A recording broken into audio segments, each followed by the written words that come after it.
Olá pessoal, tudo bem? Meu nome é Maria Cardoso, bem-vindos a mais um episódio do C-Talks.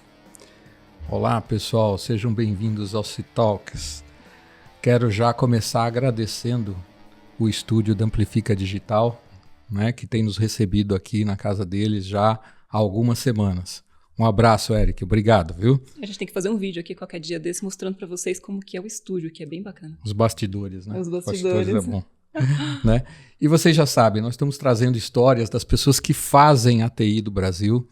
Né? Em breve teremos gente diferente. Semana passada tivemos um grande empreendedor, CEO. Então a gente está trazendo gente que faz a história do Brasil, gente que tem diferença para apresentar, gente que faz boas lideranças, gente que entrega projetos. E hoje não é diferente. Não é diferente. Gente que gera impacto, né? Hoje temos a honra de receber aqui o Jairo Kanner, com mais de 30 anos de TI. Jairo possui em sua carreira passagem por diversos mercados, né? Experiência em projetos globais de integração de sistemas, implementação de RP, e-commerce, CRM, BI, inovação e muito mais, né, Jairo? Bastante coisa. Bem-vindo. Obrigado pelo convite, Marco. Obrigado, Maria. É um prazer estar aqui. Realmente vocês precisam fazer um vídeo daqui do estúdio das instalações, é bem interessante, tá? Vocês estão muito bem instalados. Obrigado. Legal. Obrigada por você estar aqui, Jairo. E eu falo assim, eu gosto de começar fazendo uma linha do tempo, né? Você tem uma história e toda história, né, começa pelo onde você nasceu. São Paulo. Paulistano da Gema. Família também? Família também. Não, meu pai não. Meu pai vem da região Nordeste, né? Ah, de onde? Agora você me pegou, né? Porque tem uma parte que é de Cajazeiras, Paraíba. Paraíba. Ah, então ele é meu conterrâneo, eu sou paraibana. Pertinho, inclusive, de Cajazeiras. Lá do Norte, Nordeste. Meu pai e minha mãe começam um romance logo cedo. Tem meu irmão. Meu pai vem a falecer enquanto minha mãe estava grávida de mim. E aí eu costumo dizer assim, quer falar de protagonismo feminino, vai falar com a minha mãe, porque em 1971, viúva com 2 filhos e começar a vida,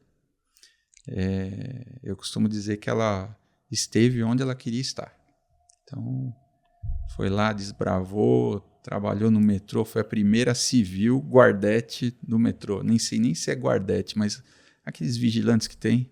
Uhum. Trabalhou no metrô logo na inauguração.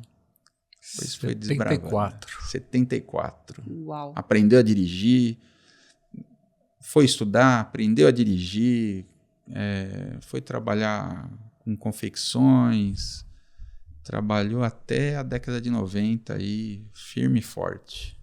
E veio sozinha com vocês para São Paulo? Isso? Não, ou você já estava com seu pai aqui? Já eram de São Paulo. Já eram de São aqui. Paulo. Né? Tá. Então, com o apoio da família do meu pai e da família da minha mãe também, continuou a seguir em frente, né? Então, eu costumo dizer que é um exemplo a ser seguido. Então, todo mundo que fala assim, eu quero falar sobre protagonismo feminino, eu falo, vai conversar com a minha mãe e vai conversar com a minha sogra, porque fora essas 2 histórias, para mim, é muito raso passar por ser viúva com 2 filhos, década de 70, você tinha um preconceito enorme. Todo lugar que minha mãe ia trabalhar, ela era a única mulher. Então você fala, pô, como passou isso? A hora que eu converso isso com ela, ela fala, passei e fui em frente. Tinha que fazer, né? Tinha que fazer, não tinha outro jeito. Então tinha 2 crianças para cuidar e bora. Tinha uma condição razoável, financeiramente dizendo aí, mas tinha que batalhar. Não adiantava, não dava para esmorecer, não. Outra geração, né? Outra geração. Outra geração. E de que bairro vocês eram? Freguesia do Ó. Freguesia do Ó. Do outro lado. Continua lá. Continua lá? O paulista não muda, né? O paulista dificilmente muda de região. E fica sempre no mesmo bairro. Sua infância e adolescência ali foi tranquila? Você era rebelde? Como que era? Rebelde sem causa? Era rebelde sem causa mesmo, né? Hoje eu diria que era o socialista de iPhone, né? Naquela época. É isso, né? É. Estudou em colégio público? É isso também? Não. Por conta da minha mãe estar sozinha, né? O esforço dela era, eu quero dar um estudo bom, né? Então a gente estudou em colégio particular, toda a infância. Então, aliás, eu fui estudar em colégio público na universidade, fui fazer a pós na USP, né? Então, guerreira mesmo, né? Porque nunca foi tão fácil, né? Sempre, pelo menos financeiramente, deve ter sido sempre bem apertado, né? Sim. Mas ultrapassou tranquilamente. E seus estudos ali, quando você começou a fazer faculdade, seu primeiro contato com tecnologia, falando em tecnologia, seu primeiro contato com tecnologia ali foi logo quando você terminou o colegial? Você já entrou para fazer faculdade? Como que foi? Na 5ª série. Uau! Na 5ª série. Professor Luiz Fernando, um português, professor de matemática. A gente perguntando para ele assim, professor, o senhor ainda estuda, né? Ele falou, estudo, eu estou fazendo um curso, não sei o curso que era, na USP, a graduação que era, né? Era na USP, de tecnologia. E aí, o que você aprende? Ele falou, a matéria que eu estou aprendendo é como cálculos binários, né? E aí ele foi explicar como que uma calculadora soma 1 mais 1. E para explicar isso, o binário, para aparecer o 2, é o 1 mais 1 binário, para aparecer o 2, 1 mais 1 decimal, de forma binária, para aparecer o 2 decimal na calculadora. Então, como é feito esse cálculo? Eram duas lousas preenchidas. Alguém entendeu? Pô, eu entendi. E aí eu falei, eu entendi. Ele falou, então explica. Aí expliquei, lógico, não com o nível de detalhe dele, mas ele falou, é isso aí mesmo, tá certo. E aquilo ali desperta, aí você começa a pensar no assunto. A gente tinha a revista Veja em casa, tinha Estadão, convence a mãe de comprar um computador, um MSX, e aí você começa a trabalhar com aquilo ali. Anos depois, então foi o primeiro contato com tecnologia, né? Anos depois, aí década de 90 já, fui trabalhar numa empresa de limpeza de pisos que tinha que traduzir alguns manuais de inglês para português e fazer editoração. Eu não sabia nada. Mas eu vi computador, eu falei, é aqui que eu vou me acertar. Falei pro cara, eu consigo fazer isso aí. Eu sabia traduzir, tinha feito inglês, muito cursinho de inglês. Então, tá bom, pode fazer. Dali, começa a trabalhar com tecnologia. E começa a cuidar dos computadores do escritório, que eram muitos. Era um para cada funcionário. Tinham 2 funcionários. Eu ia falar, pela época eu estou estranhando, porque normalmente era um por andar, até na multinacional. Né? Então... E aí era uma empresa que eles trabalhavam com importação de produtos, então eles traziam equipamentos também. Então tinha, se você parar para pensar, na época tinha scanner de mão, tinha impressora laser. O cara voltava de viagem com as caixas e falava assim, pode isso aqui para funcionar? Cara, não tinha ideia do que estava fazendo. Não tinha ideia mesmo. A hora que eu paro para pensar, era um absurdo. E não tinha internet, né? Vamos lembrar disso aqui. Internet começa no mundo a se popularizar em 94. No mundo, não é no Brasil. 95 a Embratel começa... 94 a Embratel já tinha os acessos discados. Eu não lembro se era 200 ou 800 CPFs que podiam fazer. Aí eu já estava trabalhando numa outra indústria plástica. Aí lá eu já fazia suporte técnico, fazia manuais, fazia o equivalente ao operador de computador. Então dava erro no servidor, eu que era o responsável de ver o código, ligar para HP. Deu esse erro aqui. HP providenciava a fitinha DAT, mandava um manual, mandava a fita. Isso assim... O que hoje a gente deu um erro, faz um download, aplica o patch e está resolvido, era 2 semanas depois você resolvia o assunto. começo a desbravar um ambiente de TI mesmo.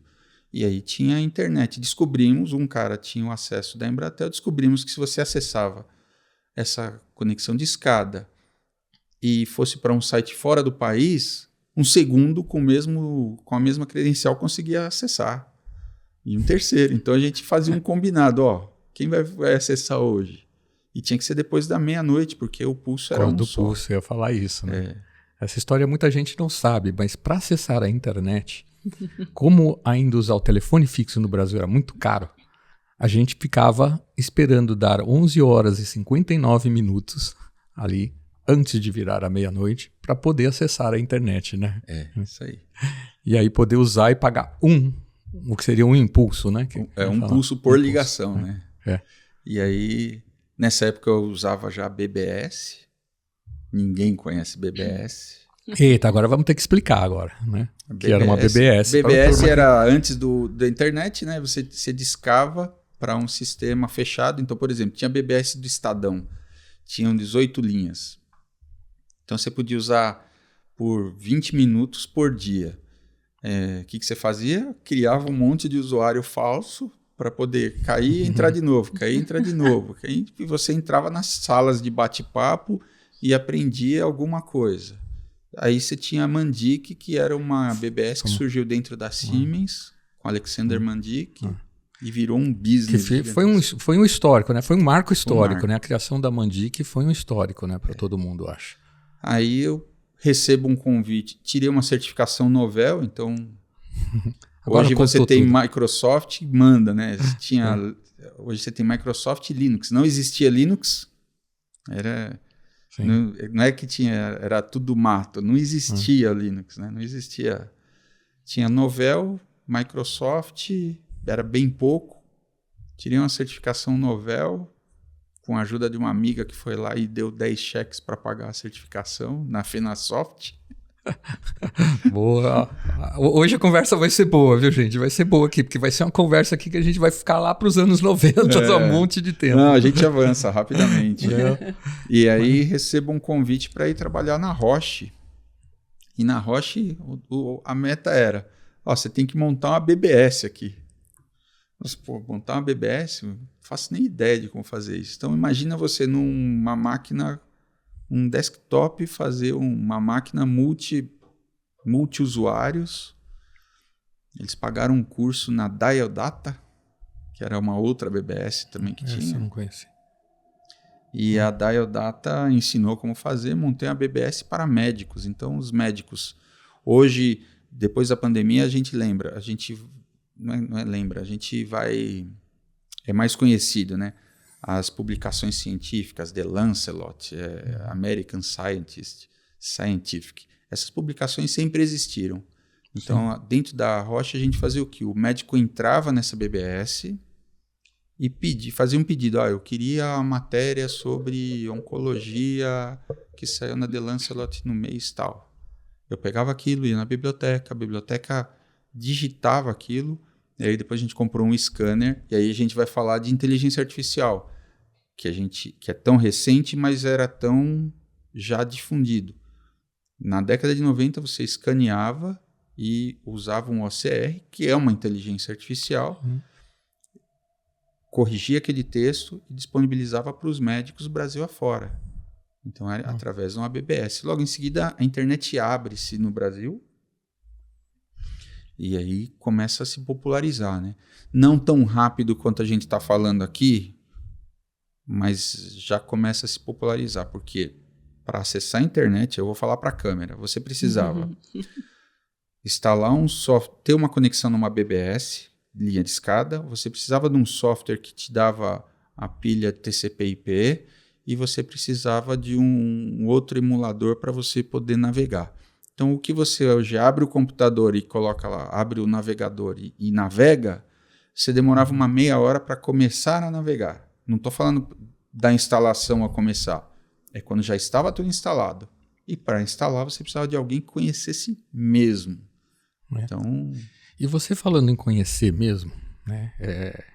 Eu tenho muito orgulho de ter feito uma certificação Novell, né? eu acho que ela, inclusive, galgou bastante a minha carreira, né? Então, queria falar para o pessoal de hoje, né, que as certificações técnicas, elas são muito importantes, né? E falar como era uma certificação da Novell. Eu não sei se você chegou a fazer CNA ou CNE, né? Eu fiz o CNE e eram 8 conteúdos, 8 provas. Você tinha uma chance para passar. Se você não passasse, você tem que pagar um adicional, que é aquilo que você falou, já era caro o curso. Então, eu sou muito grato à empresa que eu trabalhei, que foi o Baldatti, que pagou esse curso para mim na época. E fazer a prova não era nada fácil, porque o material era em inglês.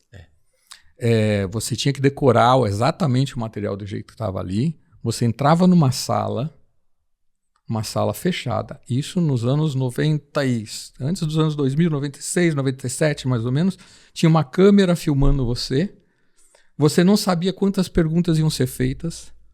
O software utilizado era o mesmo software utilizado pela Marinha Americana para você passar. E aí chegava no final, vinha uma bendita barrinha que você gelava. Que ia crescendo e você não sabia se ia atingir os pontos para passar.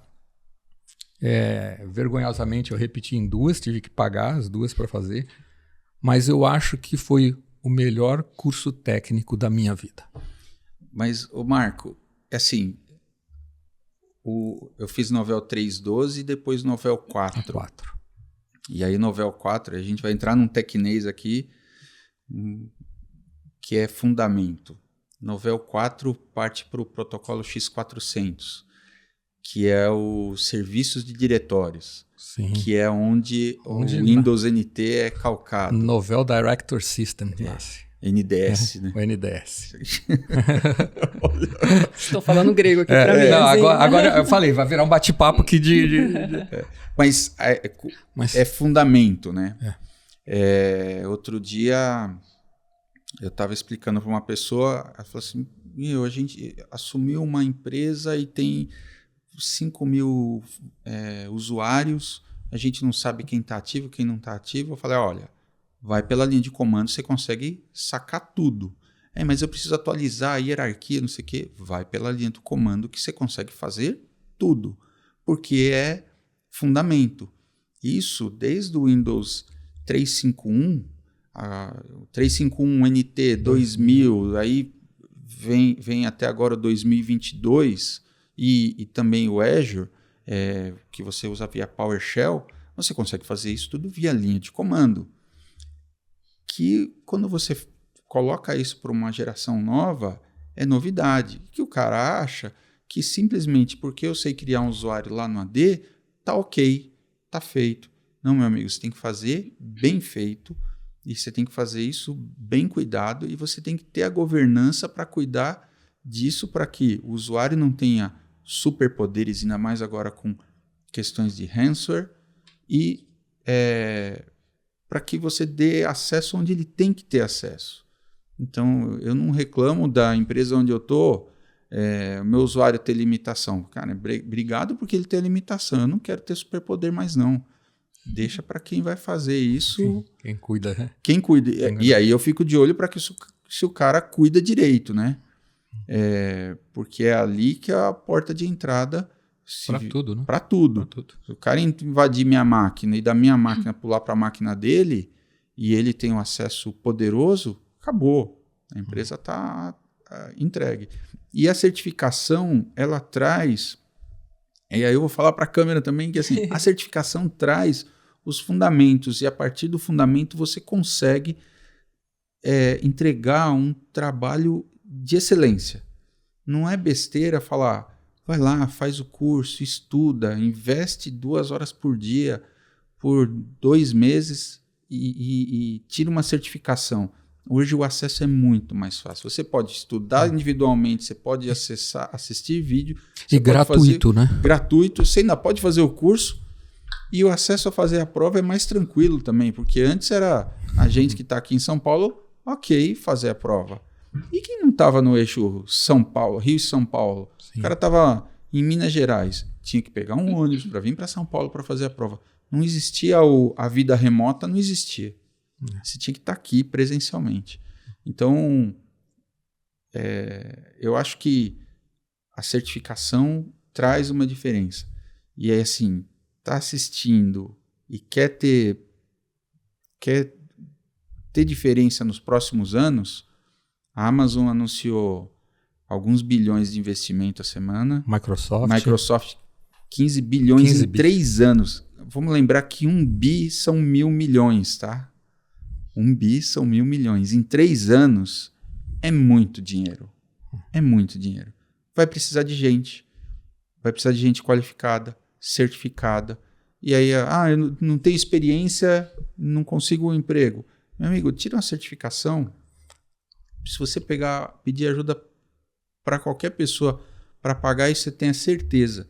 Em menos de 2 anos você devolve esse dinheiro ao dobro para a pessoa. Você sabe que o nosso amigo Fernando Rostock esteve aqui e ele falou uma frase, né, que foi um dos cortes. Falou assim, as pessoas têm que ficar de olho nas oportunidades que se abrem, né? E o mercado está aberto, né? A gente já tinha falta de mão de obra em tecnologia. Com o IA e tudo que vem vindo ali adicional, gente, só não vai para a área quem não quer, né? Só não vai para a área quem não quer, porque realmente hoje está tudo acessível, né? Não tem dificuldade para as pessoas aprenderem. É o que você falou, se a gente volta na nossa época, primeiro, já era difícil encontrar material para estudar. Você tinha que ir numa livraria Cultura, comprar um livro lá, normalmente em inglês, caro, né? Destrinchar aquilo, fazer a operação. Hoje você tem vídeo no YouTube para tudo, né? Hoje você tem... E o vídeo pode estar em inglês, em qualquer língua, você consegue traduzir, consegue entender, consegue acessar, então facilita muito a vida. Assim. Então, a certificação eu acho que é um caminho, e eu tive uma orientação de certificação que eu obtive em conversa com amigos. Né? A certificação vai te levar a caminhos que você não imagina. Na verdade, quem me falou isso nem imaginava o que estava falando também, que anos depois, encontrando com a pessoa, ele falou, Jairo, eu fui trabalhar no setor público, não me dei bem. E quando a gente fala não entra em TI quem não quer, assim, tem aptidão também, né? Sim. Não precisa, não é que é obrigado você trabalhar com TI, mas saber é obrigado. Hoje é obrigado, né? Hoje é obrigado. Todas as áreas precisam aprender TI. Né? Assim, desde o seu primeiro cargo até a cargo de liderança, né? Como que o primeiro você entrou como analista, como que foi esse desenvolvimento de carreira?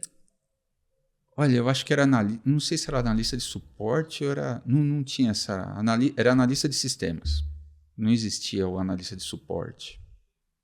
Acho que fui conhecer essa nomenclatura de analista de suporte na Roche, depois na Pfizer, quando se tem uma TI mais estruturada. Então, o setor farmacêutico, você trabalhou no setor farmacêutico, ele tem um investimento pesado em tecnologia, faz todo sentido.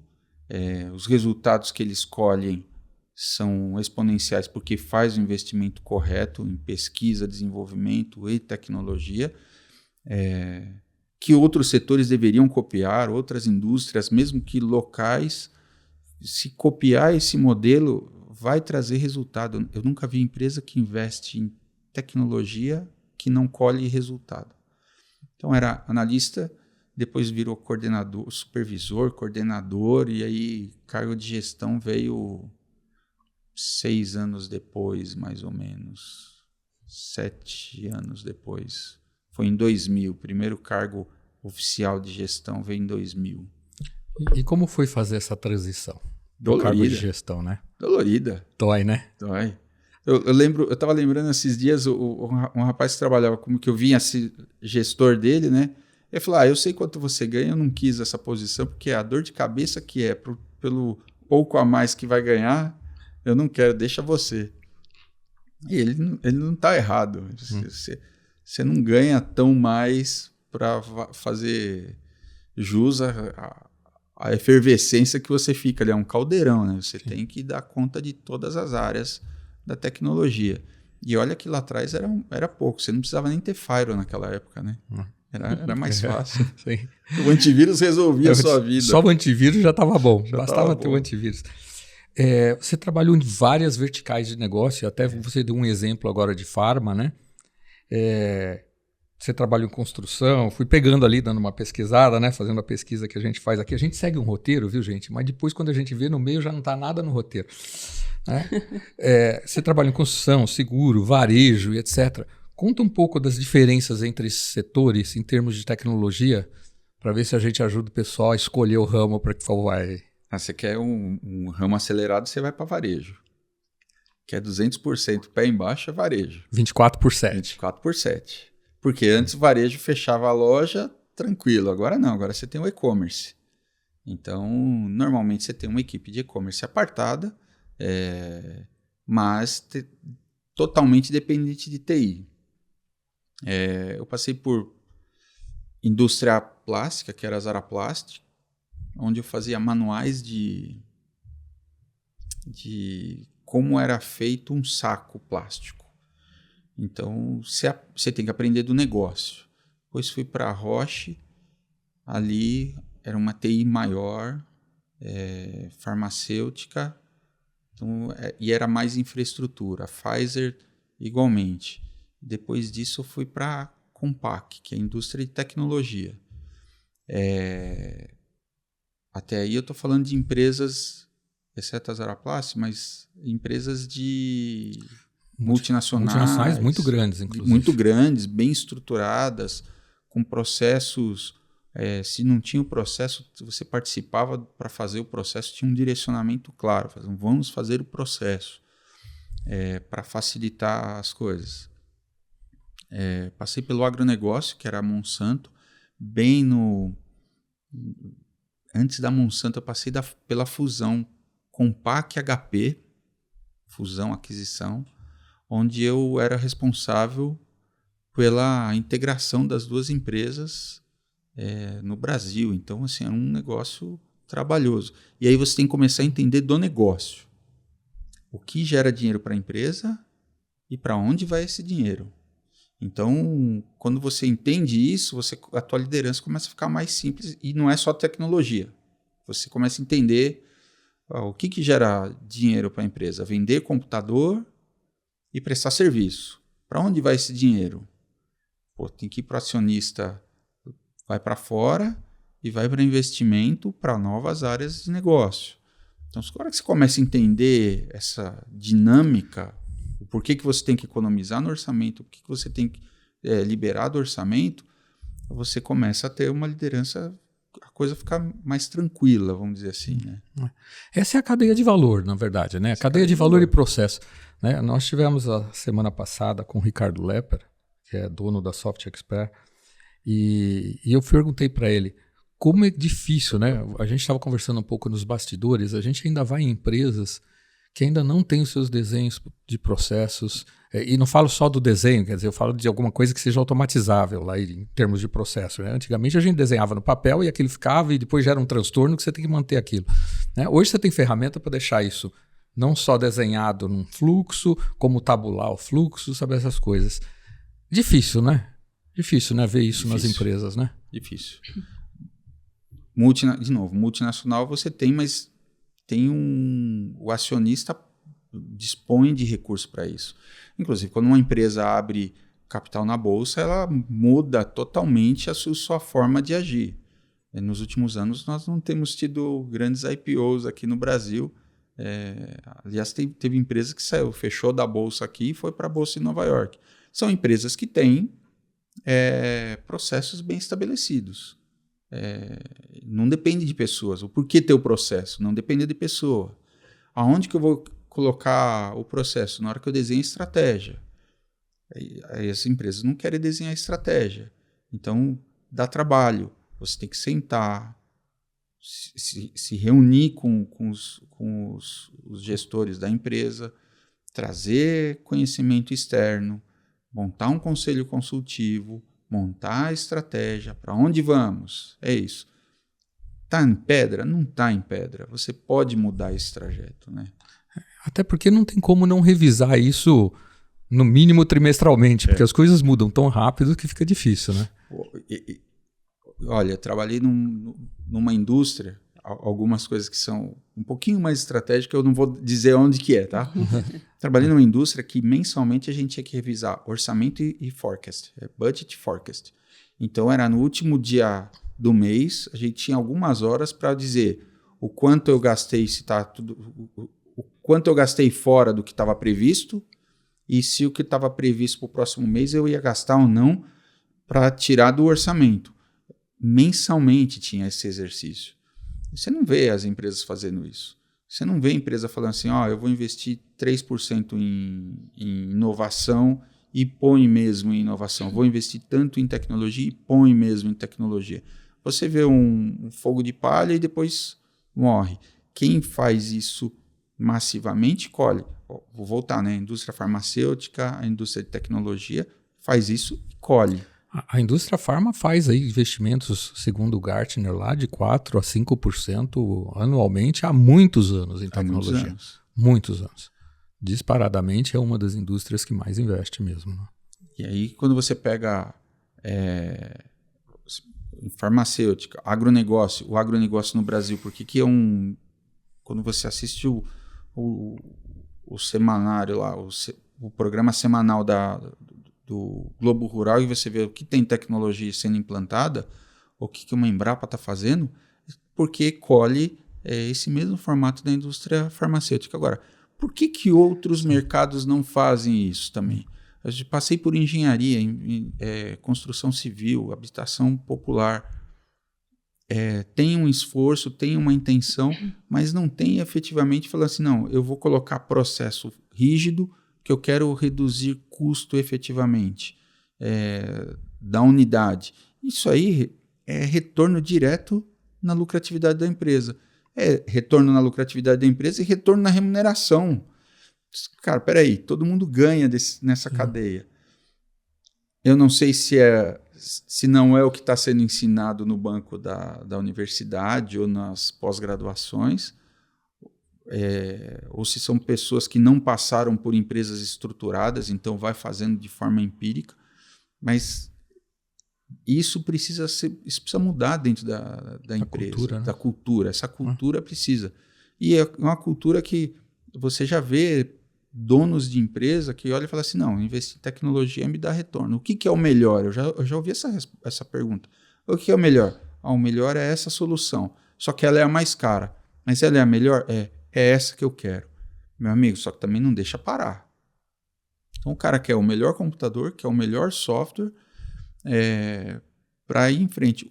A empresa que entende isso, botou isso atrelado a uma estratégia e pôs as outras áreas na estratégia, RH, finanças, marketing, toda a tua cadeia produtiva, e TI, junto na estratégia, vai colher, vai crescer 1, 2, 3 vezes. Às vezes você olha uma startup e fala assim, por que esses caras crescem tanto? Porque esses caras já sacaram que se fizer isso direitinho e seguir, vai dar resultado. E tem bons exemplos aí, né? Com certeza. Jairo, quando a gente olha para trás, assim, né, a tecnologia, a gente tem muita inovação acontecendo, é quase que exponencial, né? Quais desafios você enfrentou lá atrás, que de certa forma você ainda enfrenta hoje, porque as empresas ainda existem empresas muito resistentes à inovação, por incrível que pareça, né? Empresas grandes, inclusive, às vezes. Então, assim, quais os principais desafios ali, considerando que você trabalhou em várias áreas, né, que você enfrentou ali, tanto lá atrás como agora? Eu acho que o desafio principal é o comportamento das pessoas. Então, você não ouve mais a frase, isso sempre foi assim, vamos manter assim, mas você tem o comportamento de deixa desse jeito. Quando você olhar para uma empresa que cresceu muito, você pega os bancos digitais, eles não aceitaram o deixa desse jeito. Você olha essas empresas de crédito que têm feito crédito em cima de veículo ou em cima de imóvel parcialmente quitado. Olha o detalhe do negócio. Ele não quis fazer deixa desse sempre foi assim. E aí vai ganhar mercado. Então, a hora que se sujeita, ou não é se sujeita, se dispõe a vou dar um passo diferente, mesmo que no desconhecido, e vou testar, e vou provar isso, e vou em frente, e se der errado, não é nunca mais vou fazer isso. Se der errado, corrige a rota e vê onde deu errado e vê se faz sentido. E segue em frente. É esse comportamento que sempre a gente enfrenta, sabe? E às vezes seja da empresa multinacional ou da empresa nacional com acionista ou empresa nacional de dono mesmo. E acredite, tem muita empresa de dono que tem desbravado o mercado de forma espetacular. No agro você vê muito isso. No transporte você vê muito isso, mas você ainda vê muito empresas que estão arcaicas. Faz a mesma coisa que fazia na década de 90. E é muito difícil para vocês, profissionais de tecnologia, porque eu falo assim, né? Quem trabalha com tecnologia, a profissão acaba causando isso, né? Vocês sabem que é quase assim, tem uma percepção de futuro, né? Que as coisas estão mudando e que estão mudando rápido, então vocês têm esse senso de futuro, que as pessoas que não trabalham diretamente com tecnologia não têm, né? E tem uma outra coisa que a gente consegue captar, que é assim, eu preciso fazer isso porque o mercado vai exigir. Eu vou dar um exemplo simples. Eu preciso melhorar a minha recepção eu preciso melhorar a recepção de informação da transportadora para disponibilizar para o meu cliente. Então, esse é o negócio. Que quando a gente compra num marketplace, beleza, em casa. Mas na hora que a gente olha para uma grande indústria, precisa ser feito também. Então, a hora que você vem com um direcionamento desse e tem uma resistência, você fala, tá bom, deixa estar, o mercado vai te cobrar isso. Só que às vezes a hora que o mercado te cobra, já é tarde. Você já ficou para trás. Já ficou para trás. E o mercado pode te cobrar isso. Eu dei 3 atores simples aqui. A transportadora, ou quem está pedindo para transportar, e o cliente final. Ou o cliente final ou a transportadora vai pedir isso para você. A transportadora vai pedir isso, ela não vai pedir, ela vai vir com a oferta. Olha, a minha transportadora é um pouquinho mais cara, mas eu te dou na pinta onde está o teu produto, em que trecho. E o cliente muitas vezes quer saber aonde está o produto dele, que horas que dia que vai chegar de manhã ou de tarde. Você quer saber, você não quer saber se vai chegar às 9h53, você quer saber, vai chegar de manhã ou de tarde, só isso. Hoje em dia você tem plataforma dizendo, vai chegar entre 4 da tarde e 9 da noite. Você, beleza, pode entregar, eu aceito. Então, é esse próximo passo que a gente consegue sacar. Acho que sacar não é um bom termo, mas assim... A gente consegue perceber. Pronto, né? Que vem assim, vai acontecer isso. Não adianta. Precisa, desde o simples, vamos aumentar o link de dados? Não, eu não vou gastar esse dinheiro. E aí tem uma outra coisa, um outro viés que é contraditório que eu vou falar. Vamos aumentar o link de dados? Não quero gastar dinheiro com isso. Mas aí você olha para a casa do camarada, ele trocou o link de dados porque ele sabe que ele não consegue assistir o YouTube dele ou o Netflix dele porque os 3 filhos estão jogando, os 2 filhos estão jogando com mais o primo e alguém, e a esposa está assistindo um outro streaming no outro, e o streaming dele vai ficar ruim. Então ele aumenta. Agora, é a mesma coisa dentro da empresa. É proporcional. Aí ele fala, gastar dinheiro com tecnologia é besteira. Daqui 2 semanas ele está com o iPhone último modelo que saiu há 2 semanas atrás. Eu tenho muita dificuldade também de entender isso, mas e tento explicar para os gestores também, né? Porque é o que você falou, né? A gente olha para os investimentos de TI, muita gente olha quando fala de infraestrutura, por exemplo, fala assim, isso não traz valor agregado ao negócio. Né? Porque assim, não, eu preciso mexer na camada que é os meus sistemas, né? Eu preciso mexer na minha camada lá de dados, né? de inteligência, agora inteligência artificial, não sei o quê. Só que se você não tiver essa base muito bem construída, a casa cai. A casa cai. Né? E cai feio, né? tivemos casos recentes aí de invasões e um monte de coisas assim, empresas parando dias, empresas que foram invadidas mais de uma vez, inclusive, porque se não tiver essa estrutura bem feita, uma hora o mercado vai cobrar, né? É o ESG, né? É o governança, né? Uhum. Aonde que está a sua governança nesse assunto? E você falou, eu não tenho a estrutura. Eu vou querer colocar todo mundo fazendo videoconferência, não quero mais reuniões, eu como presidente da empresa, aspas, parênteses, vamos colocar aqui.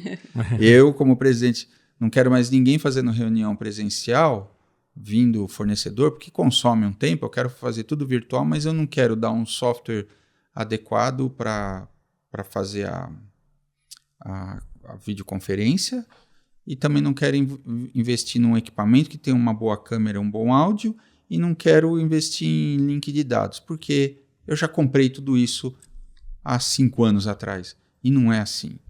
E aí a gente puxa para inteligência artificial. Ah, eu não quero inteligência artificial, é besteira. É besteira, meu amigo. Então por que você usa o teu WhatsApp com o autocomplete? Porque lá o autocomplete é uma inteligência artificial. Ele está completando conforme você escreve. Você pode escrever uma frase, 3 palavras todas juntas, na hora que ele entende que você terminou, ele separa direitinho do jeito que você fala, do jeito que você escreve. Peraí, para você individual serve, para você na sua empresa não serve. Tem que fazer essa distinção. E às vezes a gente está falando de empresas que não fazem, mas tem muita empresa que faz. Então você vê as redes de farmácia, você chega lá na farmácia, o cara tem na mão dele toda a informação sua. Por quê? Fez direito. Por que cresce? Faz direito. Por que tem retorno? Fez direito. Ah, mas eles abrem uma loja do lado da outra.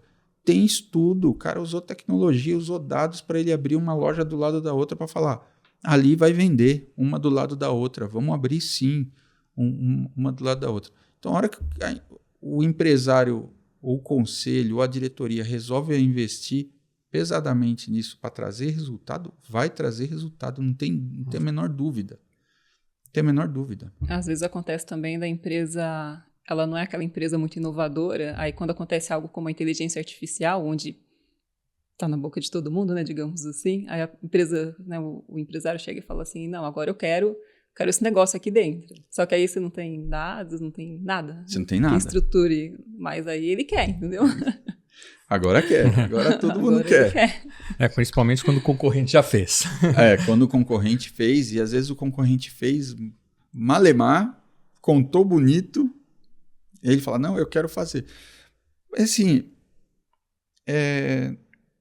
talvez não tenha o timing. Às vezes o timing é aquele do eu quero fazer, então tá bom, então faz bem feito, meu amigo. Pega um parceiro, começa pequeno, começa numa célula em paralelo, envolve a área de tecnologia, e aí os empresários esquecem que a área de tecnologia, eu costumo dizer assim,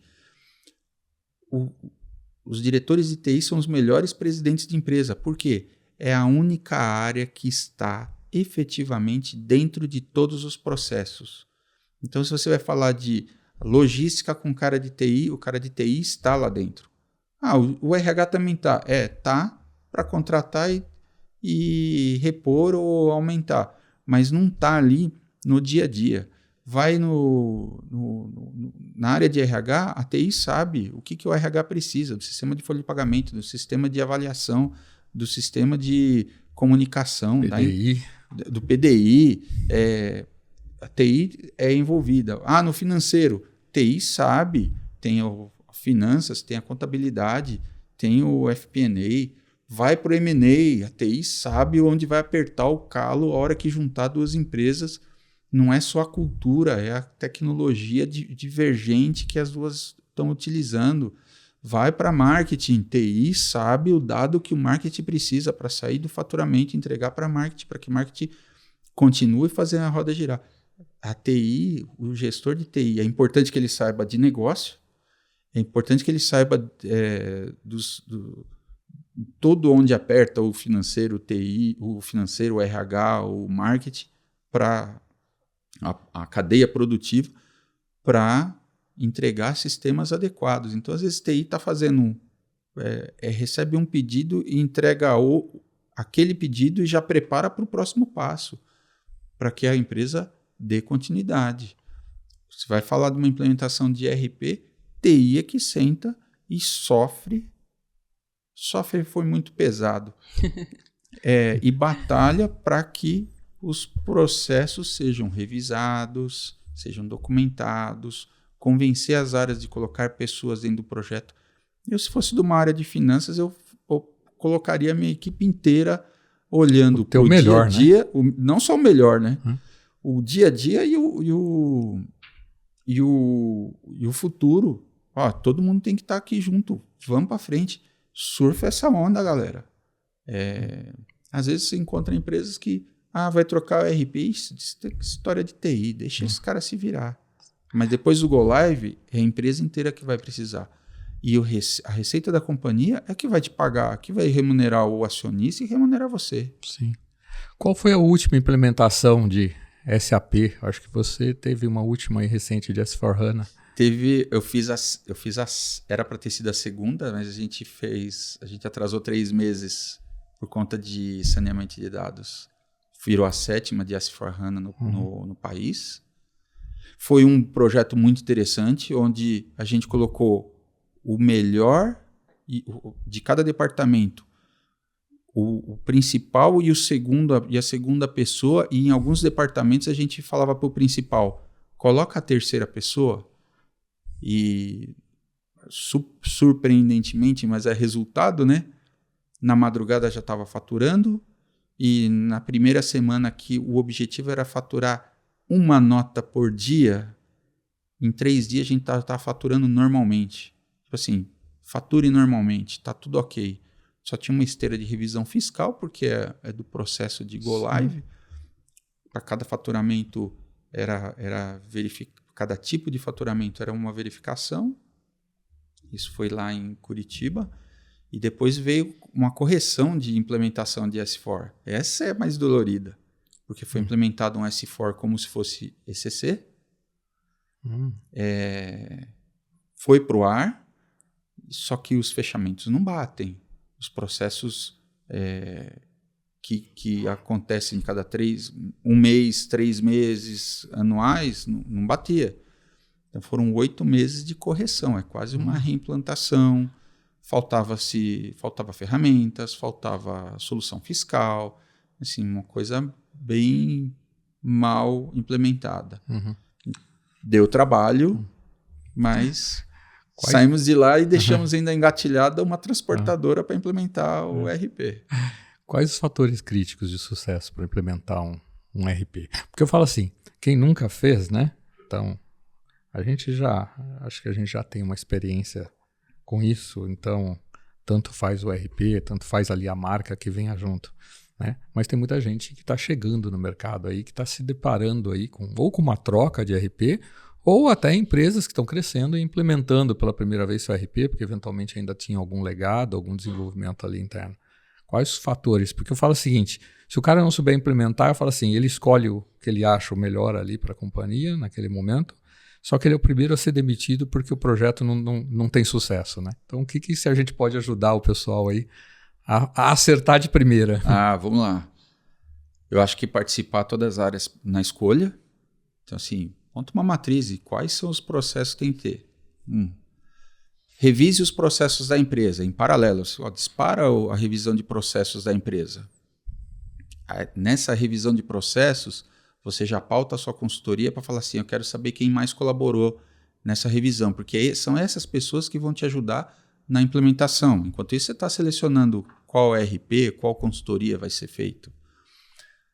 Contratou o RP, ou antes de contratar, tem uma conversa séria e franca com os administradores da empresa, porque no meio do projeto esses caras vão querer te jogar no meio da marginal, com uma pedra no pescoço, para você... que o cara vai...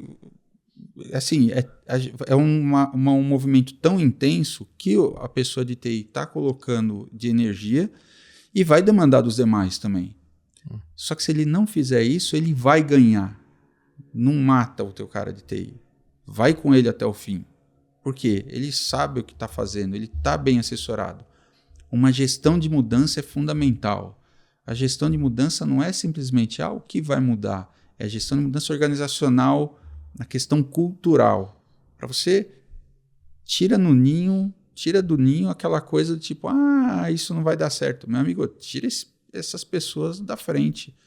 Não são essas pessoas que vão te ajudar a ir para o próximo patamar. Revise os processos e implemente os processos que o RP tem te proposto.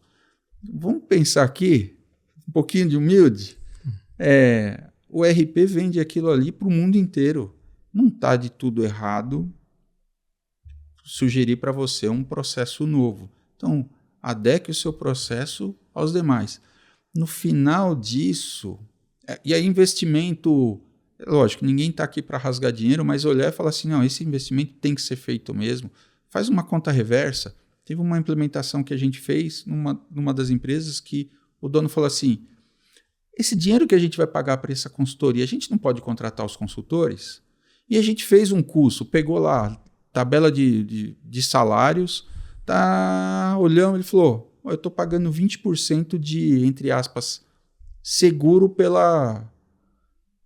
a mais para essa pessoa fazer. Eu acho que vale esse conhecimento dele. Então, pega quem sabe fazer, pega uma consultoria, faça direito, investe isso. Existem linhas de créditos para fazer isso. Você pode atrelar isso a um ganho. Aliás, o ganho, coloque isso numa estratégia. Vire para o seu comercial e fale, estamos nos preparando para crescer. Então, você se prepare também para o próximo passo. Esse momento a gente faz a base. O passo 2 vocês vão vender mais. Vou produzir mais, vou importar mais, vou comercializar mais, vou intermediar mais, vou gerar mais serviço, vou estar com capacidade para mais serviço. Venda mais. A empresa vai crescer de 2 a 3 vezes assim em 2 anos, sem a menor sombra de dúvida. Por quê? Porque não tem o problema de, eu vendi e não sei faturar. E não posso falar nomes aqui, deixa eu ver. Conversando com o executivo esses dias, ele falou assim, eu estou insistindo com a empresa que presta serviço para me dar um mapa de faturamento. Olha a dor. A empresa cresceu, o prestador de serviço cresceu consideravelmente, vendeu para um grande cliente. Este grande cliente precisa pagar porque ele tem um orçamento para seguir no ano que vai terminar daqui 3 meses. Ele está pedindo, me dá aqui o que eu preciso te pagar, e ele não recebe. Aí eu perguntei, quanto que ele tem que te cobrar? Ele tem que me cobrar 11 meses. Tudo bem que eles estão vendendo muito, tudo bem que eles cresceram muito, mas olha o risco que ele corre. Aí você vai entender bem. O financeiro, por uma estratégia, vira e fala, congele o orçamento, para você pagar esses 11 meses depois, você gerou um problema para o seu cliente justificar junto ao financeiro. Você deixou de ser o fornecedor solução e virou o fornecedor problema. Isso é resultado de uma empresa que cresceu, esse exemplo é real, uma empresa que cresceu e não consegue cobrar. Mas como que ela está sobrevivendo? Ela está recebendo tanto recurso que ela não está fazendo falta aquilo ali. Então, voltando, a sua pergunta a estratégia faz a diferença. Mudança organizacional, envolver quem efetivamente está a fim de fazer e vai fazer. E reconhecer isso. Tá? Lá atrás a gente tinha projetos de RP que as pessoas ganhavam 1 salário, 2 salários, ainda existem em empresas muito grandes. A gente fez numa das empresas, a gente fez premiações, 5% do time do projeto ia receber premiação. Desses 5% ia receber 10 mil reais. Do que sobrava, o outro tanto recebia 5 mil reais, o outro tanto 3 mil reais. E a gente chamava as pessoas para premiar. Neste momento está caindo na sua conta 3 mil reais. É um reconhecimento. Tá? Não dá para premiar todo mundo com 10 mil. a hora que você via... E isso foi feito sem ter sido prometido no início. A hora que a gente falou para a pessoa, falou: espera aí, você está me pagando R$3.000 porque eu fiz o meu trabalho bem feito? Obrigado. Você fez o seu trabalho bem feito. Você não criou problema. Você trouxe solução. Então, reconheça as pessoas que estão ali. Fizeram a diferença. Né? Que fizeram a diferença. E são essas pessoas que vão te levar para outro patamar. Então, se você trouxe o principal, o segundo e o terceiro, às vezes não vai ser o principal vai sair, o segundo vai se tornar o principal, o terceiro vai virar e falar assim: essa aqui é a minha oportunidade, vou surfar essa onda. Aonde mais a empresa ganha numa implementação de ERP? Sem inventar moda, né? Sem customizar o mundo. A hora que ela vai para o mercado, eu preciso contratar um outro fatorista, uma outra pessoa. É só ele falar: eu preciso de um fatorista que conheça processos de ERP X ou Y, ou X e Y, porque já sabe que a pessoa tem uma mentalidade processual e vai repor rapidamente pessoa com conhecimento. E aí, para as pessoas que estão procurando, que estão numa empresa que está implementando ERP, vai aprender. Faz diferença. Tem uma mensagem importante. Está numa empresa que está implementando ERP e não está no projeto, vai lá no time de projeto e coloque-se à disposição, pega a documentação, ajude a fazer teste integrado, ajude a corrigir os processos, ajude a documentar. Você vai ver o resultado. No Go Live você vai estar lá dentro. Se você não virar a pessoa dentro da empresa, você vai ser dentro da consultoria. Eu já vi dono de consultoria falando assim: escuta, vocês vão promover essa pessoa aí, né? Se você não for promover, você me dá o contato dela que eu quero contratá-la, porque sábado, 10 da noite, a pessoa está aqui ajudando a fazer um faturamento. E esse foi um caso, a pessoa falou: eu vi você pedindo gente para fazer o teste integrado, me dá o que eu preciso fazer aqui, me ensina. Promovida no final do projeto. E não foi convidada no início do projeto. Foi lá e se dispôs. Não é ser petulante, entrão, é ser pedir, é se oferecer. Na verdade, é buscar oportunidade. Uma milha a mais, Marcão. Às vezes é uma milha a mais. E uma milha a mais não é muita coisa. Com certeza não. Eu sempre pergunto, né, assim, no decorrer da experiência aí, né, dos 30 anos, eu sempre pergunto assim, um projeto que tem a maior dificuldade, mas para você eu vou fazer diferente. Um projeto que hoje, assim, te gerou mais brilho nos olhos até agora. Assim, eu fiz, né, de vários projetos que você já fez, tem um assim que você falou assim: olha, quando eu fiz esse... Nossa, eu sempre lembro com brilho nos olhos, né? O Marco, quando ele escuta uma música, ele sempre lembra de um projeto que ele fez, que ele usou a música como referência. Ele fala assim: nossa, toda vez daquele momento dele, assim, de saudosismo, né? Tem um projeto que você lembra, assim, com muito carinho e entusiasmo? Tem dois. E aí eu vou citar nomes e vou citar referência. Talvez a pessoa nem esteja mais entre nós. Tem vários, mas tem dois, tem três. Trabalhava na Roche, a gente comprou uma série de servidores da Compaq, 7.000, eram caríssimos, era o preço de um apartamento, a gente comparava mesmo, e era uma migração de Novell para o Windows NT, mundial. A Copa era de 98, 94, 98. No jogo de abertura da Copa chegaram os servidores, aí os caras não queriam descarregar porque eles queriam assistir o jogo e, enfim, descarregaram,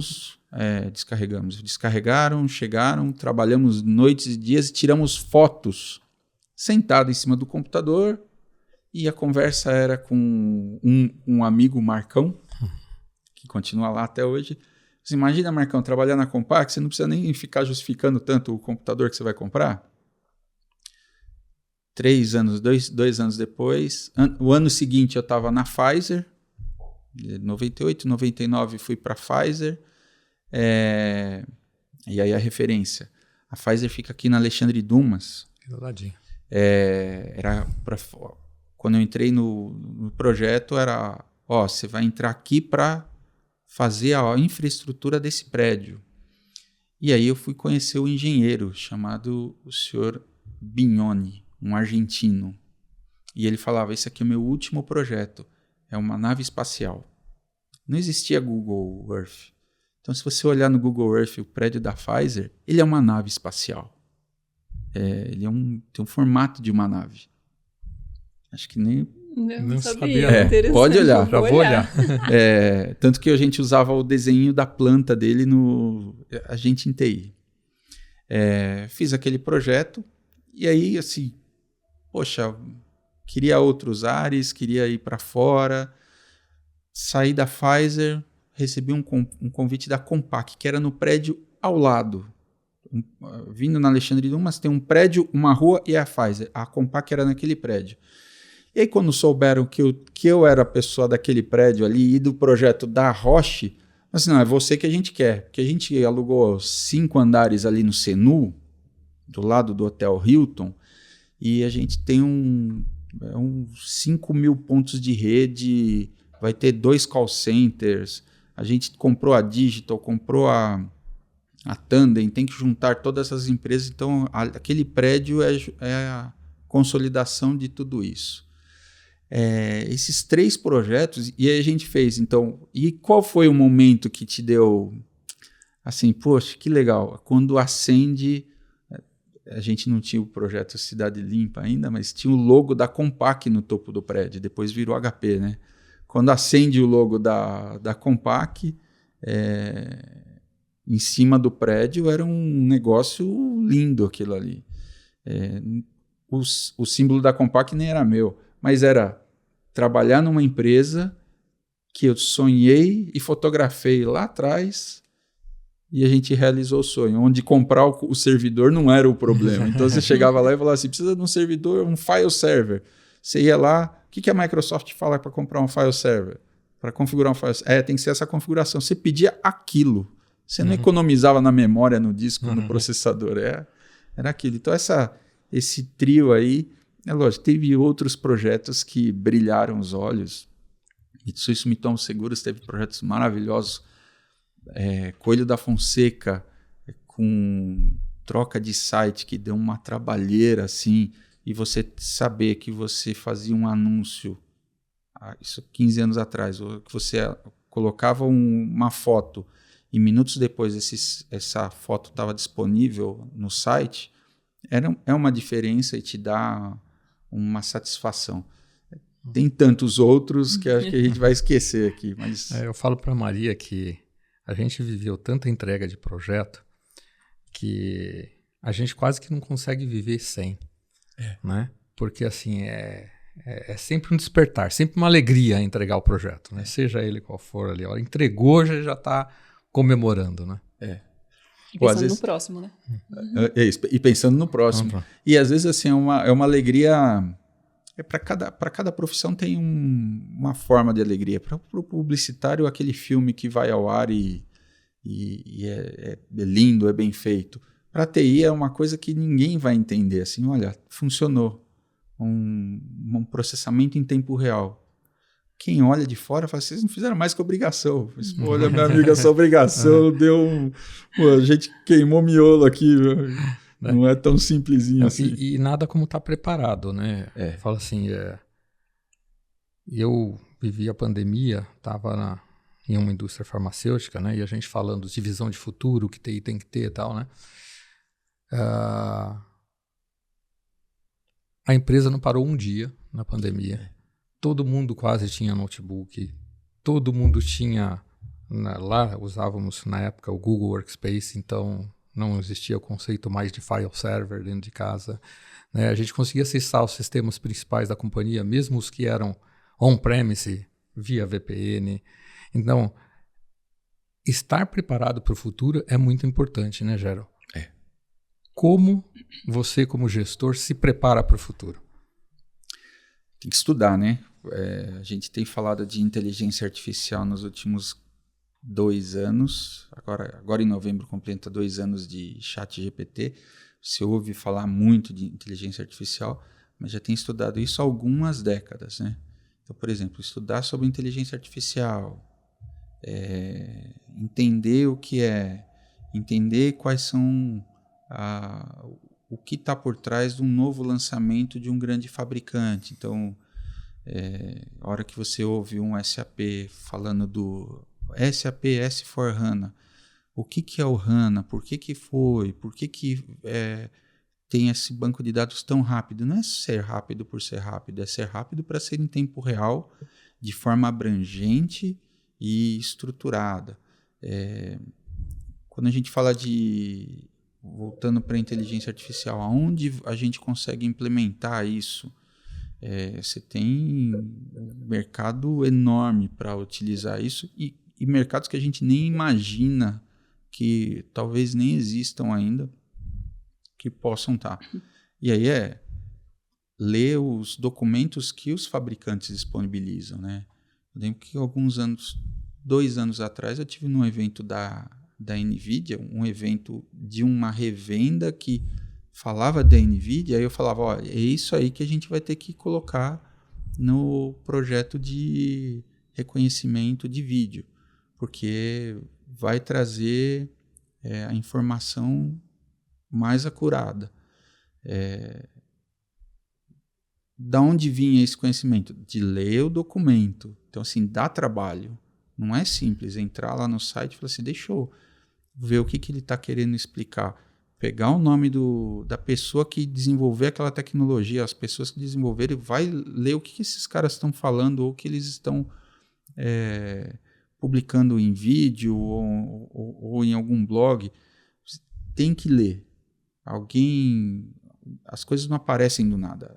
As coisas aparecem porque foram pensadas para ser concebidas. E aí estudar, não tem jeito. Muita conversa, troca de ideia, porque você vai construindo um conhecer. Se fala muito em inteligência artificial. Parou-se de falar um pouquinho de computação quântica. Mas já é possível ter, se eu tiver dinheiro, se eu tiver recurso, eu ter um computador quântico dentro de casa. É possível. Ah, mas é para o uso igual ao que eu... Não é. É para outro uso. Mas as pessoas ainda não conceberam isso. Por que se fala tanto em Python? Porque da onde vem isso aí? Onde eu posso aplicar? Você pode aplicar numa computação quântica, mas eu não tenho acesso. A IBM dá acesso à computação quântica. As versões anteriores estão disponíveis para uso, para qualquer pessoa. Ah, eu consigo usar em larga escala? Não, mas você já consegue colocar em prática. Mas para que eu preciso de computação quântica? Meu amigo, você tem tanta aplicação que necessita de cálculos massivos que a computação quântica pode te ajudar. Você tem mercado, a hora que você pega óleo e gás, é um que você pode usar. A hora que você pega farmacêutico, é um que você pode usar. Então, onde você tem aplicação pesada de matemática, você pode usar. Está disponível. Agora, mas está disponível de forma limitada. Está disponível. Mas eu quero ter dentro de casa. É possível? Sim, é possível. Encontre o profissional, compre o recurso, monte a equipe e bota para funcionar. Então, a atualização vem dessa exploração constante, não tem jeito. Tem que ouvir as diversas opiniões, aquelas que você, inclusive as que você não concorda, você tem que ouvir, porque ali no meio tem informação boa. Tem informação boa. Acho que não tem informação ruim, né? Na verdade, mesmo a ruim é boa para você entender que ela é ruim. Né? Acho que faz parte da análise, que é o que você falou, é o conhecimento. Né? Às vezes o conhecimento ele é feito através de teste. Testa isso, testa aquilo, até você entender aquilo que é melhor para cada uma das situações. Né? A gente falou da camada de infraestrutura, falou de segurança, passamos aí por ERP. Dados, projeto de dados. O que você andou fazendo por aí em termos de projeto de dados, Analytics, né? BI. Pode falar marca, não? Pode. Pode, aqui não tem... Coisas para olhar com carinho. Primeiro, vou pegar o conceito, tá? O dado ser gerado e estar disponível para exploração no menor espaço de tempo possível. Pode ser em ação-reação, streaming, ou pode ser momentaneamente depois, meia hora depois, já atende. estava num projeto que tinha 240 lojas, 10 vendas por dia. A gente disponibilizava atualização de dados em meia hora. De um lugar que, no momento anterior, era visto no dia seguinte, às 2 da tarde. Então, no dia seguinte, às 2 da tarde, ele sabia o quanto ele vendeu no dia anterior. Para um momento onde, do caixa ao presidente, sabia de meia hora o que estava efetivamente acontecendo. Olha a diferença. Quanto você gastou para fazer isso? Nada. Só mudança da estratégia de dado, do fluxo do dado. Tive a geração do dado. Disponibilizo ele de uma forma histórica. Como que eu vou mostrar isso, né? A visualização. E aí você vai ter Databricks, você vai ter ferramentas como Kafka ou Confluent para você fazer o streaming de dados. Você vem com a Microsoft Fabric, que tem toda uma esteira de produtos para você fazer isso. Porque muita gente tem isso contratado, está disponível. Só tem que fazer direitinho para não gastar dinheiro à toa. Cloud não você paga, resort all inclusive. Você paga como luz. Usou muito, deixou ligado lá sem necessidade, você vai pagar. Então, isso. E também não é resort all inclusive. Liga isso, liga aquilo outro. Faz uma orquestração. Não sei fazer, não entendi o que você está falando, Jairo. Pega alguém que saiba fazer o FinOps e faz isso direitinho. Tem ferramentas fabulosas. Não quero gastar, eu quero usar tudo no open source. Tem ferramentas open source para colocar, põe uma governança em cima para fazer atualizações. Não faça desenvolvimentos específicos em cima, porque senão você não consegue evoluir com a ferramenta. Mas a parte de dados, a parte de estrutural de dados é essa. Passo 1. Passo 2. Tem equipes que façam a geração de visualização. E aí um cuidado dentro da empresa, porque você começa a nascer vários silos. Junte esses silos para trabalhar de forma única. E trabalhando de forma única, talvez você vai girar um departamento de dados. Com um cara de logística, um cara de vendas, um cara do financeiro. Bota essa turma toda junto para fazer um resultado. Ou contrate uma consultoria especializada para fazer isso. Já foi-se o tempo do projeto milionário de dados. Pega uma empresa de dados que faça esse trabalho para você. Me permite. Entrei num projeto e aí me apresentaram, essa aqui é a equipe de dados. Tinham 5 profissionais, um gestor, uma pessoa interna que foi aproveitada e mais 3 pessoas brilhantes trabalhando. Assim, meu amigo, esses caras, isso era janeiro, esses caras não chegam até dezembro aqui dentro. De jeito nenhum, eu estou pagando eles muito bem para fazer isso. Primeiro, não tinha eles são de dados, eles não são de gestão dessa estrutura básica. Quando no segundo mês a gente precisou construir isso para eles. Maravilha. Fez os dashboards, tudo bonitinho, tá lá. Outubro, saiu o gestor. Novembro, saiu 2 pessoas. Recontrataram um. Pediu demissão 2 semanas depois. O terceiro falou, não vou ficar mais aqui. Foi embora. Ficou só a pessoa que já era da empresa. O que a gente fez? Foi lá e contratou uma consultoria do interior de São Paulo, e não desmerecendo o interior de São Paulo. É fabuloso mercado onde você pode contratar de qualquer lugar agora, né? Sim. Falei, meu amigo, primeiro, eu preciso que você organize esse negócio para ele funcionar sozinho, porque a gente descobre que ele não funcionava sozinho. Tinha alguém que todo dia apertava um botãozinho lá.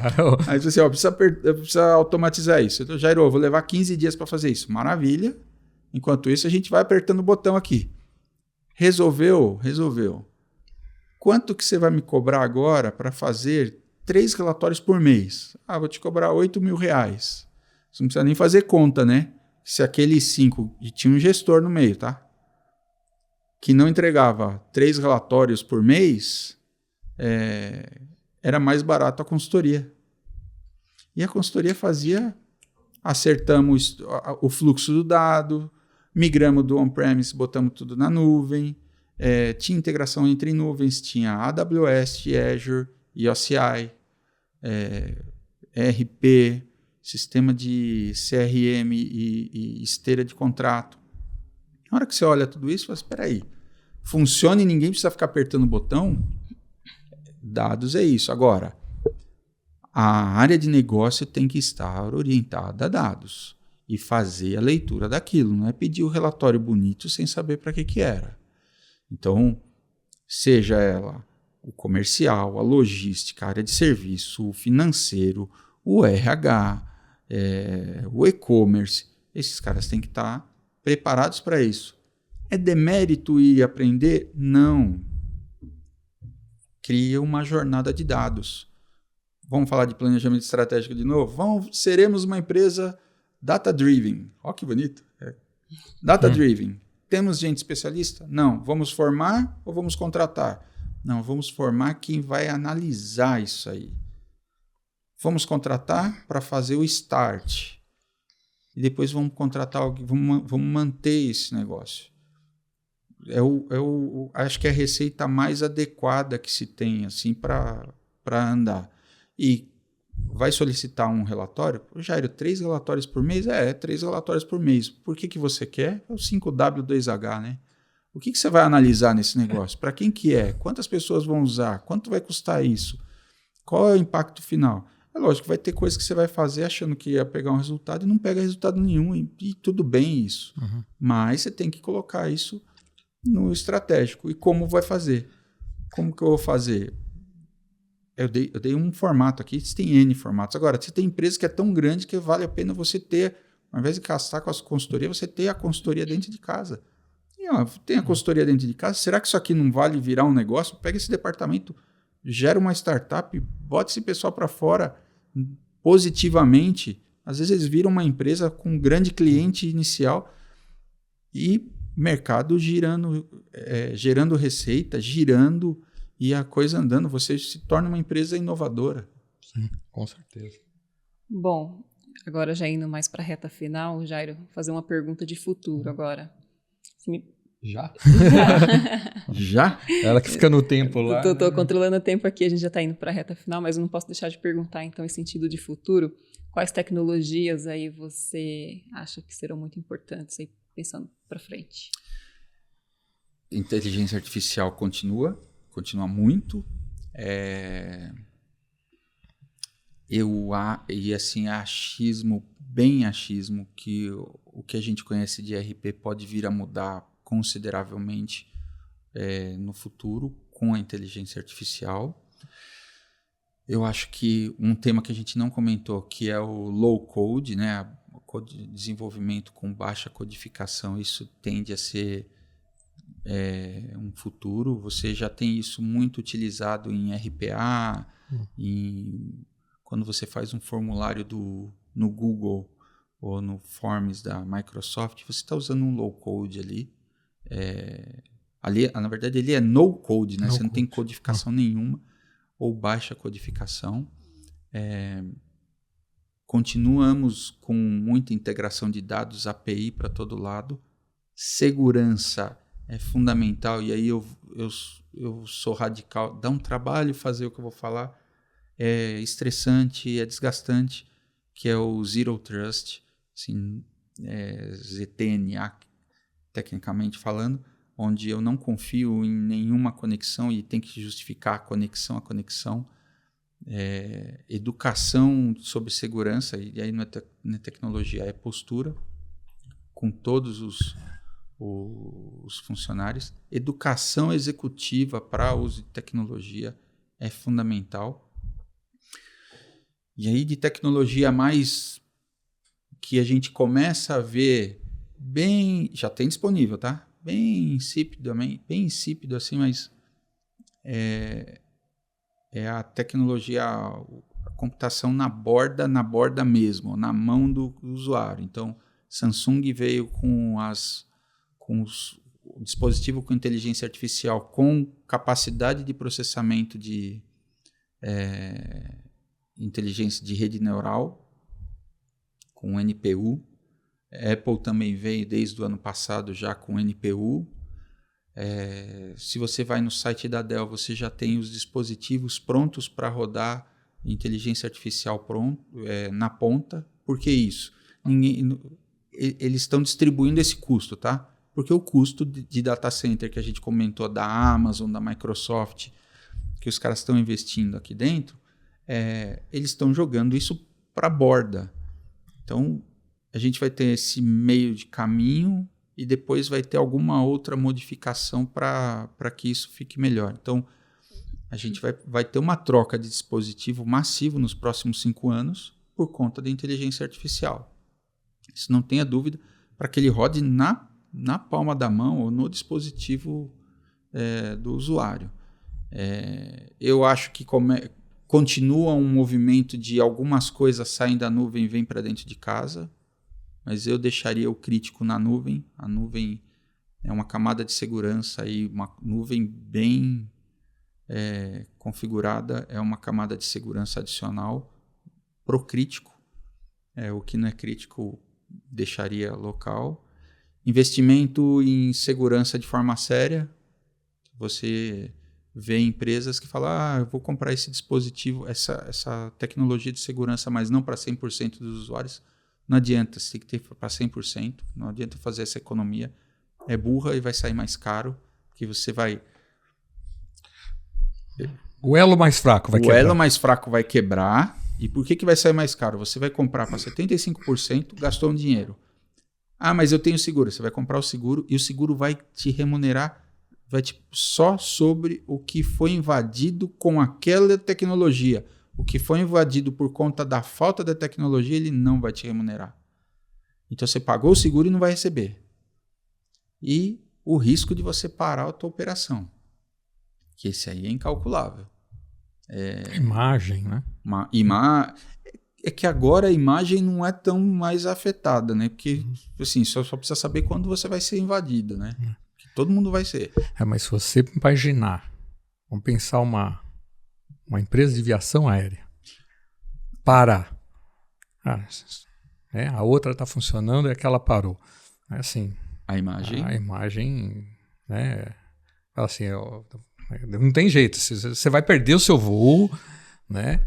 E, além do mais, depois vai ficar marcado para sempre, né? Que aquela empresa passou por isso e não soube eventualmente como resolver, né? Exatamente. Saiu ontem a notícia de que uma grande empresa de ERP que tem o hosting próprio do ERP foi invadida. E é a maior do país. Olha o tamanho da encrenca. E é uma infraestrutura própria, administrada por eles. Então, será que este é o caminho? Você puxando esse assunto aí, ela vai me batendo quando eu vou esticando as perguntas, mas vai ficando bom, aí fica difícil de parar, né? Quando a gente olha, não sei, eu quero ouvir a sua opinião, né? Mas eu vejo assim, hoje é muito difícil você manter uma infraestrutura com as pessoas internas, porque eu falo assim, lá no passado a gente estava falando assim, bom, primeiro que nós só tínhamos rede Novell, né? Vamos lá. Então, você tinha rede Novell e era rede Novell.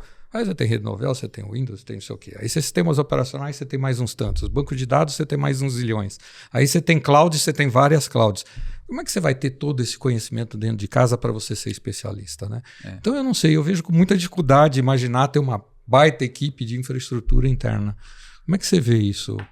Eu vejo o uso da consultoria. Da consultoria mesmo, consultoria né? especializada. Isso, né? E aí não tem como ter interno, né? Não. Isso, né?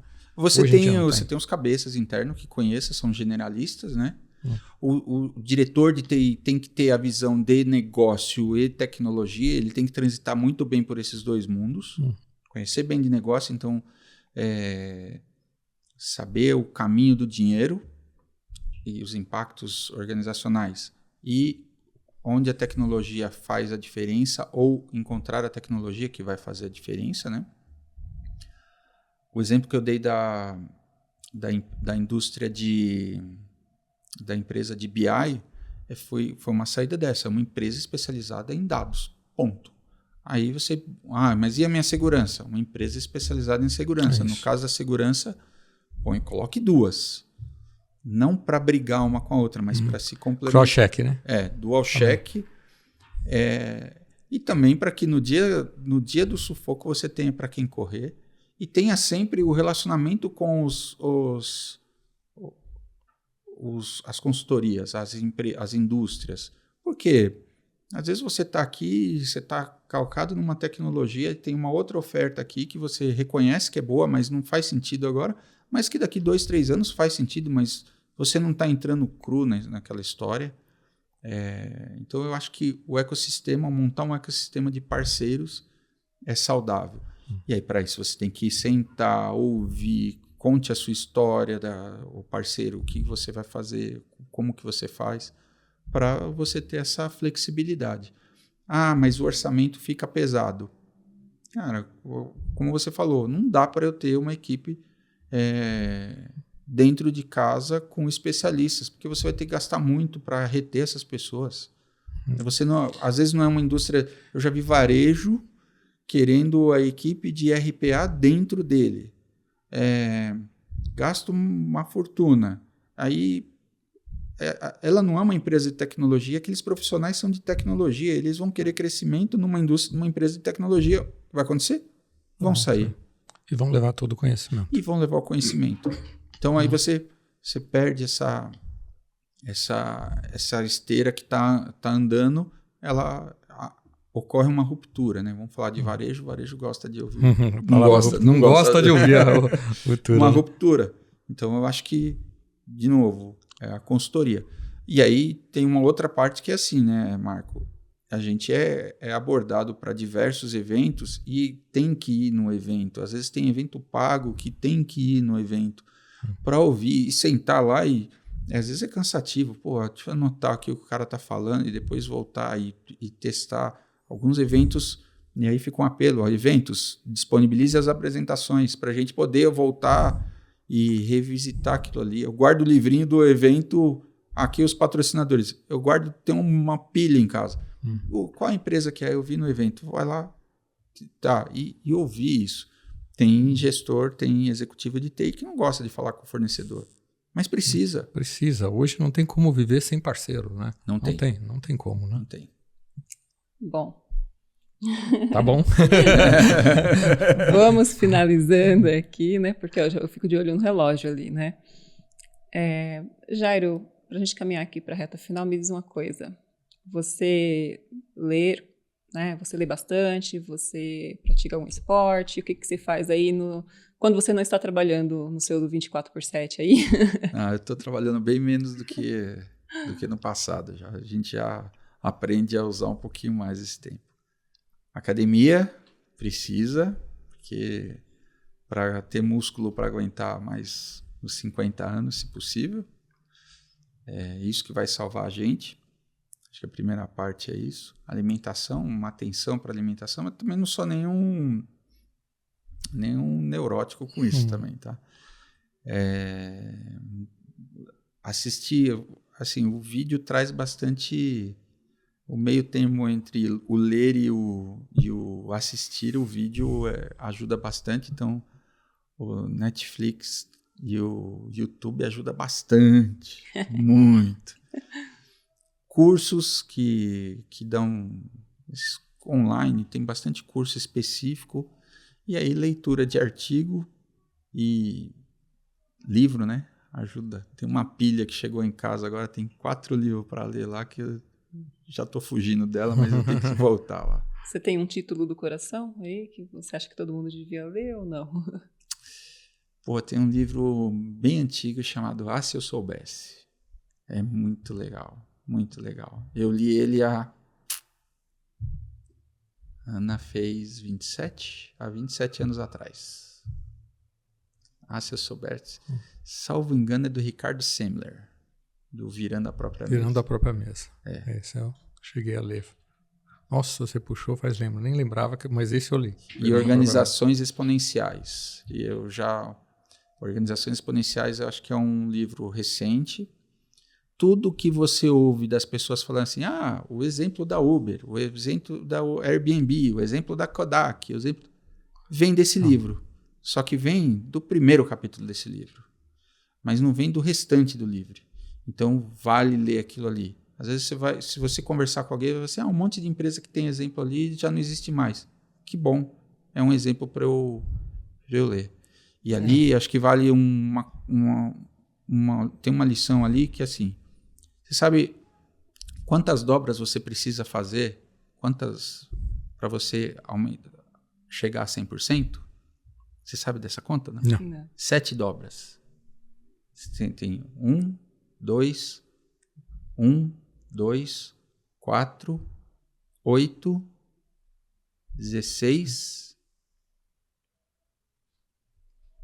32, 64, 64, 120, 128. 128. É que eu contei 1, né? Então são 7 dobras. Isso foi usado pelo pesquisador na época que ele descobriu o sequenciamento do DNA. Que ele foi desencorajado a continuar a pesquisa quando ele só tinha feito 1%. Ele falou, não, eu só precisava fazer 1% mesmo, agora eu sei que eu vou alcançar no tempo. Ele fez antes do tempo. Então, tem nesse livro, Organizações Exponenciais. O livro não é recente, ele tem uns 8 anos, 8, 10 anos, mas vale ler. O Se Eu Soubesse é atemporal. Legal. Bom, a gente tem... Você quer falar aqui pro Jairo, né? O que as pessoas pensam do Jairo? Jairo, a gente tem buscado as informações, né? Eita. Já que tem IA, a gente busca informação com o IA ali, de recomendações que foram feitas para você, por pares, por gente das suas equipes, superiores, enfim, né? E aí a gente faz um resumo ali, né? Usando os recursos de tecnologia. Então, gostaria de ler, né? Você é um amigo, então você sabe que as palavras não vão sair à toa, só o que está escrito aqui, eu lhe conheço já há bastante tempo. Mas, resumindo, é o seguinte: Jairo tem sua expertise em tecnologia e comprometimento com resultados. Ele é visto como um profissional dedicado, com vasto conhecimento técnico e visão estratégica, sendo reconhecido por liderar equipes com eficiência e implementar soluções alinhadas aos objetivos da empresa. Sua capacidade de colaboração e atenção aos detalhes são elogiadas, assim como seu foco em criar um ambiente positivo para alcançar metas. É considerado confiável, ético e um excelente parceiro de negócios, sempre buscando otimizar processos e entregar soluções inovadoras. Parabéns, meu amigo. Não Obrigado. É fácil, né? Não é fácil. A gente receber isso, né? Não é fácil. Muito obrigado. Imagina, que é isso. Muito grato. Jairo, meu agradecimento, né, por estar aqui com a gente, ter participado hoje, né? Realmente foi muito bom, foi muito bacana. E se deixar a gente fecha as 2 horas aqui, facinho. Obrigado por você compartilhar essa jornada conosco, né? Alguma mensagem final aí para o pessoal? Eu acho que para o pessoal, primeiro, obrigado à IA. A IA não tira nada do além. Ela tira de alguém que escreveu isso. Alguém já contou isso. Então... Teve curadoria, inclusive, tá? Eu olhei para ver se fazia sentido. Obrigado. E eu acho que o estudar, a sede pelo aprender é fundamental. Então, assim, invista tempo em estudo, porque é o que vai trazer o resultado logo ali na frente, não é lá na frente, é logo ali na frente. E às vezes a gente acha que é difícil, tem alguns complicômetros. Eu gosto de lembrar, eu falei pro meu filho esses dias, Thomas Edison testou 200 filamentos até chegar ao de tungstênio na lâmpada, né? Vamos considerar, eu não vou lembrar a data, mas tem mais de 100 anos, que não tinha eBay, não tinha Amazon, não tinha Mercado Livre, não tinha OLX, não tinha nem busca lá na Santa Ifigênia. O cara conseguiu 200 filamentos para chegar na lâmpada. E aqui estamos nós, né? O que hoje, como fazer uma lâmpada, você vai lá no YouTube, ele vai te explicar como fazer uma lâmpada incandescente, que era essa que tinha. E tudo era muito difícil, porque ele tinha a lâmpada, mas ele não tinha geração de energia, não tinha distribuição, ele não tinha o poste para passar o fio. Então,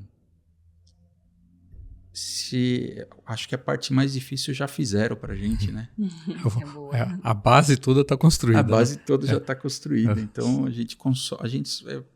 somos usuários, consumidores de tecnologia. Então, assim, estudem e busquem o conhecimento. Nunca é difícil e não desistam. Boa. Obrigado, Jairo. Você encerra hoje. Eu vou encerrar hoje? Então tá. Então, gostaria de fazer um agradecimento especial aos nossos apoiadores, que eu vou ler agora. Que é a Cadmus, a Soft Expert, a Elo, a Asisnet e a Vipor. E a T2 Software. Né? Muito obrigada aos nossos apoiadores. E faltou a Pulse Mais. Então, se você quiser ser um mentor de jovens da periferia, que estão no mercado, estão estudando, a Pulse Mais tem todo um treinamento para esse pessoal. Então, vocês podem contratar esses profissionais para suas equipes, além de poder mentorá-los. É uma grande experiência, né? Eduardo, hoje eu falei, tá bom? Espero você no próximo aqui para você contar essa história para todo mundo. Um abraço para todo mundo. Obrigado, viu? Obrigada, gente. Não esqueçam de comentar, curtir, compartilhar. Se inscrevam no nosso canal, que essa ajuda é muito importante para a gente. Até a próxima.